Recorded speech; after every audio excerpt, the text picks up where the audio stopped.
maşının ömrünü uzatmaq üçün nə etmək lazımdır? Əlbəttə ki, əgər səbriniz çatsa, istehsalçının tövsiyə kitabçasını oxuyub və riayət eləmək lazımdır. Əlavə bir neçə şey də mən sizin üçün deyim. Birincisi, maşını əlbəttə ki, reski tormuz və reski qazdan maksimum qorumaq lazımdır.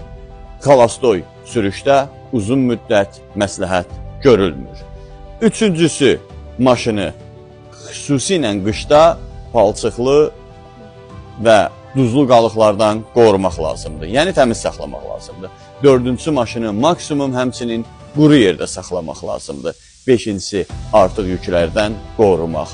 Altıncı və xüsusilə diqqət olunması məqam.